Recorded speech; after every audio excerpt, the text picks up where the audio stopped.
Voilà, bonsoir, bonjour, na bande konyo so bakolanda biso na n'importe heure. Ndenge toyebisaki bino ke ba waza bango baza concerné te na cesser les faits. Alors, au moment je vous parle, merci beaucoup na bandeko o bazali ko s'abonner pour que bazwaka ba information vraie et fiable na makambo etali bitumba oyo ezali koleka na este ya République démocratique du Congo. Merci beaucoup yondeko olandi biso à peine to olandaka biso mais nan o s'abonner te na chaîne. C'est le moment tozali ko senga na yo o s'abonner na chaîne pour que o ratakate ba information ya mboka. Alors bandeko ndenge tolobaki ke ba wazalendo bango baza concerné te na makambo etali cesser les faits. Bitumba ezali kotakata lelo toza le 9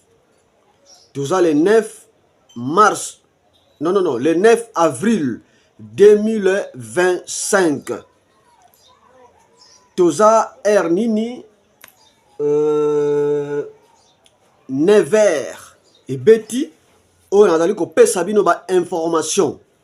Alors tozomona ba misusu bazo pesa ba information oyo ezanga makolo.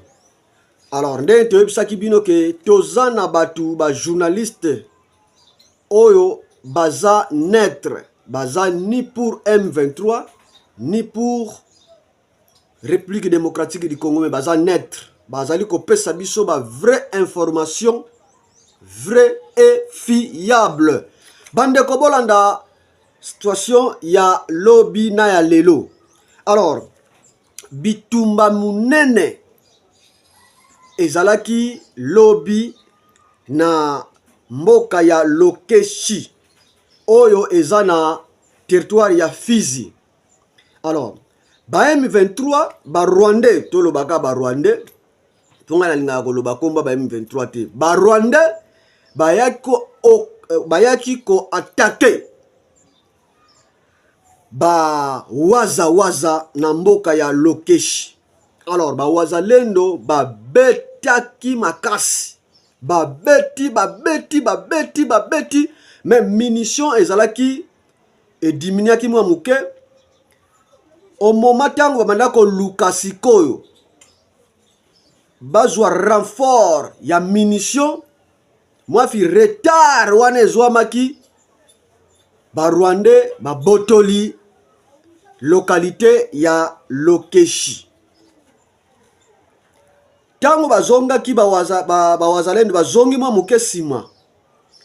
Tango FARDC apesi bango mama na munition na minduki moko ya danger.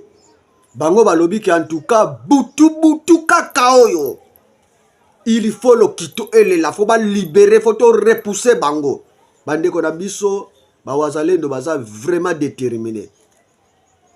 FARDC apesi munition ya makasi na minduki oya solo. Tango babandi ko sasa kaka na village oyo Lokeshi.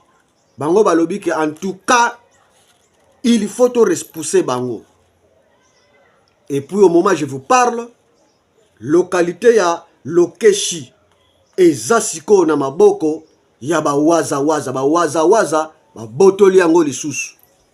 Donc bango ba M23 basala kaka presque moi ba 4 heures du temps moko boye na mboka wana. Tanga bazui renfort mbala moko ba pupoli ba longoli bango lisusu na localité oyo bazwaki pendant 4 heures du temps. Au moment je vous parle, bitumba ezali ko continuer pembeni ya localité oyo Lokeshi. Yango tozali ko senga na ba Congolais, vrai Congolais, to soutenir FARDC, to soutenir bandeko na biso ya waza ba wazalendo, to soutenir bango na losambo na makambo nyonso kaka, to soutenir bango. Biso toza na sima ya FARDC na ba waza. Merci bandeko, tokozongela bino na bangonga ezali koya. Totondi bino botondi.